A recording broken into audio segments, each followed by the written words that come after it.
Hello, it's Donna from Taffy Crafting. I'm on day, I can't remember what, of my 31 days craft challenge. I'm almost getting to halfway. I might even be at halfway. I just can't even remember what day we're at now. And I'm going to be using today the Dandelion Wishes stamp set. I'm going to be doing a bit of heat embossing, and I'm going to be using the See a Silhouette DSP. So before I get started, I'm trying to work my way up to 1,000 subscribers.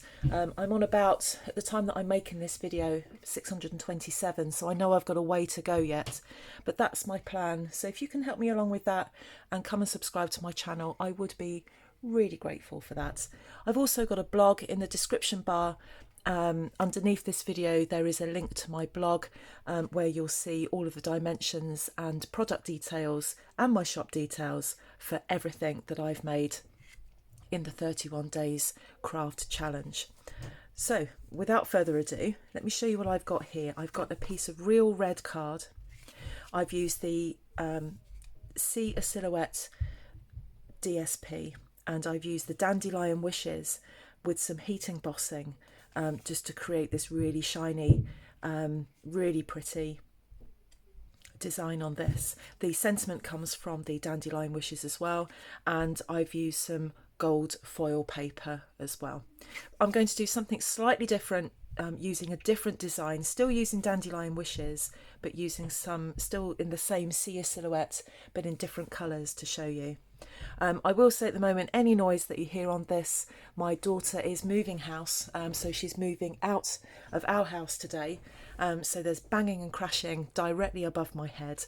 My other daughter is going to be moving into her bedroom because she's got the biggest bedroom, so you might hear some banging and crashing.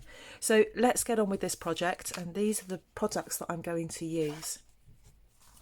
I've got some silver foil for this one, and I'm using Night of Navy cardstock, and then in the See a Silhouette we have got this paper. So we've got this one and it's got that on the back, and we've got this one which has that on the back, but I wanted something really dark and I like silver with navy, so that's what I'm going to be using with that, and I'm going to be doing some silver heat embossing.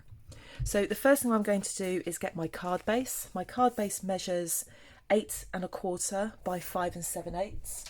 I'm going to get my paper trimmer, which scores as well. I'm loving this new paper trimmer. I wasn't totally sold on it when I first bought it, just because even though it's good that this is really firm and holds everything down, I sometimes find it difficult to pick it up. It needs a bit of a tug. Anyway, so I'm going to score that right down the middle at 4 1/8, like that. That's all we need that for. And then I'm just going to fold that, and there is my card base. That's where we're going to start with that.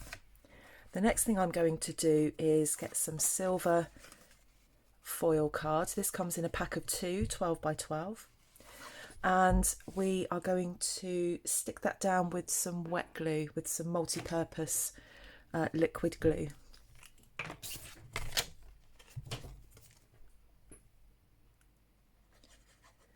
just going to put that on there like that. And I'm just going to smoosh it a little bit. That is a technical term, because I've noticed that when I put this multi-purpose glue onto this card, you can almost see through it. But because I'm putting designer series paper on top of it, you can't see those lumps. So if you're using this and most of it's going to be on show, you might want to use something like tear and tape. But the thing with using tear and tape on this is that when you stick it down, you then can't move it. So just be aware, before this sets, just smoosh this a bit. There we are. That is suitably smooshed. Put that to one side. We're now going to start preparing, excuse me, now going to start preparing our card front. So that silver foil paper measured, what did that measure? 4 1/8 by 5 3/4. It didn't. It measured 4 inches by 5 3/4, sorry. And then we've got a piece of DSP, and this measures 3 7/8 by 5 5/8. And the first thing I'm going to do with that, I've got a piece of scrap here as well, so I've got to make sure I don't get the two mixed up, is that because I'm going to heat emboss these, I need to take any static and grease and stuff off of the card. The other thing to remember as well, when you're heat embossing, try not to touch the card. Our hands are naturally greasy, oily, sweaty, for want of a better word. They're not always perfectly clean. So as soon as you have prepared this DSP, don't touch it. So I'm going to prepare it by using this is an embossing buddy, and it takes away all of the static. Because we're going to be putting embossing powder on this, embossing powder will stick to anything. So we need to remove all of that static. And then I'm just going to, just because I'm going to put a sentiment on this bit of scrap here, I'm just going to put that embossing buddy on there like that. So I've got two stamps. I've got a sentiment here, which I'm going to stamp on my scrap piece of DSP. And I've got my main image, which I'm going to stamp on my card front. And the first thing I'm going to do is try and move those without touching them. And I've got some Versamark. When we're heat embossing, we use Versamark, and it just, I don't know what properties it's got in it, but it just makes it nice and sticky. So I'm just going to put that all over that because we've got quite an intricate stamp. I just want to make sure that I've got all of that suitably sticky. And then the next thing I need to do on my scrap piece is where I want to put my sentiment. So I'm just going to stamp that on there like that. Hopefully that's come out. Yes, it has. If you just shine it into the light, you can just see it. And then on this one is where I want to put my main picture.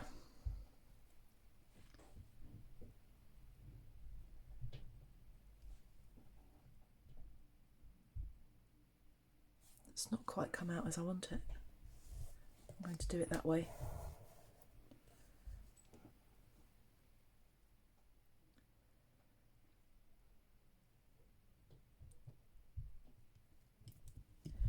So I'm going to put that on there like that. And again, if you just shine it into the light, you can just about see it. Now the next thing I want to do is get some paper, because I need to put the embossing powder on top of that. So I'm just going to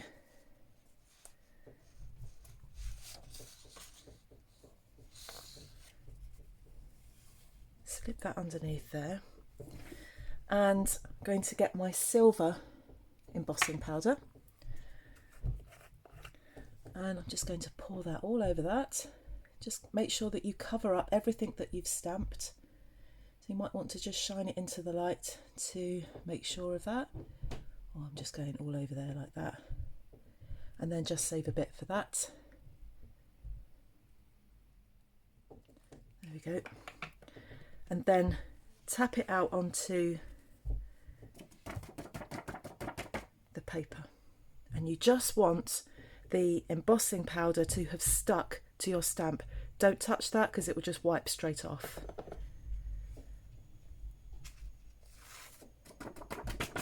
And we've done the same with that one. Just tap it off.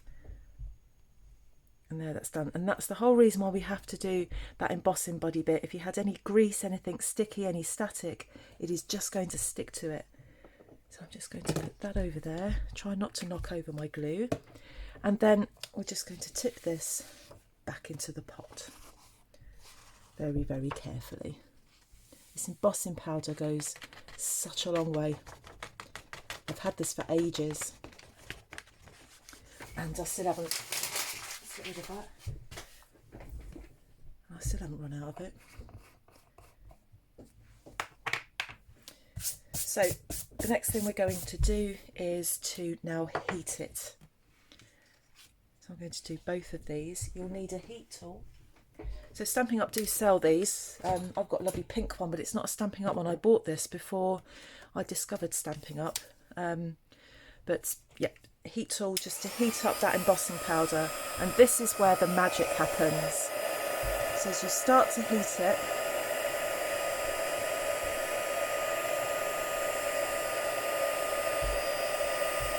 and it sets that powder. Don't burn your fingers. You'll also see that the card or the paper starts to buckle with the heat.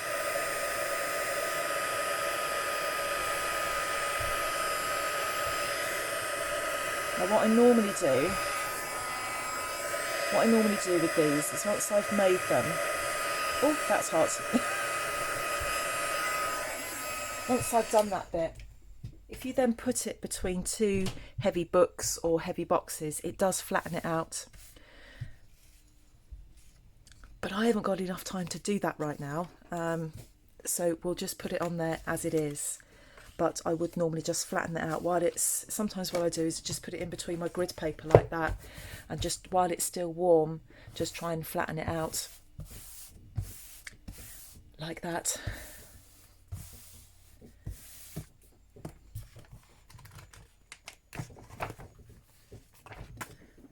But if you can leave it perhaps for an hour or so, will really help.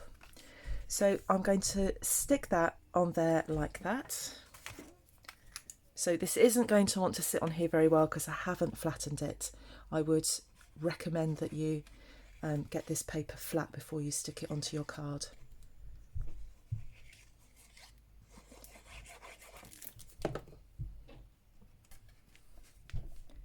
So stick that onto there, just get it nice and central as quickly as you can before that glue sets.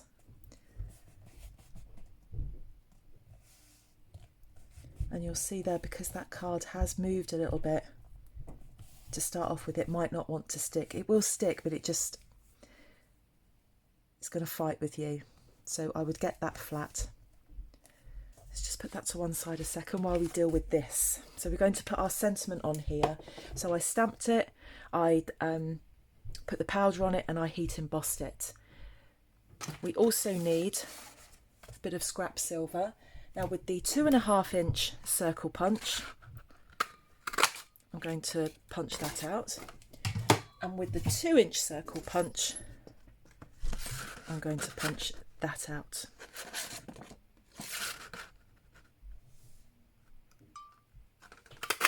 Like that.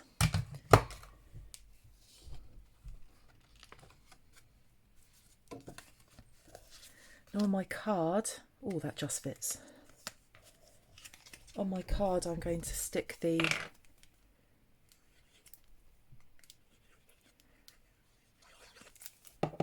silver circle on there like that.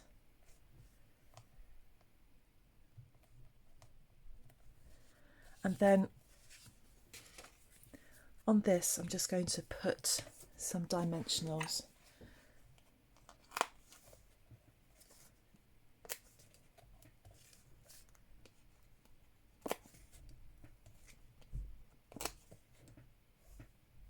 Oh, did those in a funny order. I'm going to end up having to use 5. Goodness. Let's take the back off of those.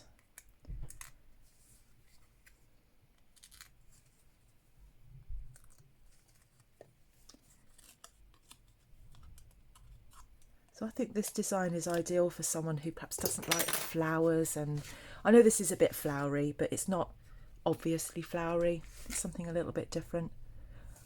Oh, that's not quite central. That was close.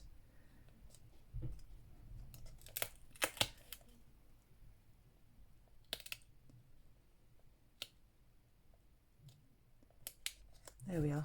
That doesn't normally take me that long to get that on there.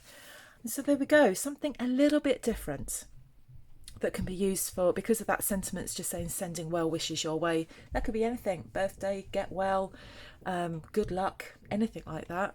The only thing I would say is perhaps in the middle you're either going to write with maybe like a silver gel pen, or you might want to stick some white paper in there so that you can write easily your message. So to Different cards, got one portrait, we've got one landscape, but using the same Dandelion Wishes stamp set. They're all available in my shop at the moment, so if you look at the bottom of the blog post, you'll see all of the links to all of the products that I've used, but there's also a link to my shop in the description bar. Thank you so much for joining me. Hit that subscribe button and whack the bell so that you can be informed of any tutorials as and when they come along. I'm doing a tutorial every day at the moment throughout January, either on my blog or on my YouTube channel or both. So if you want to subscribe to those, please just hit that button. Thanks for joining me. I'll be back again soon. Bye bye.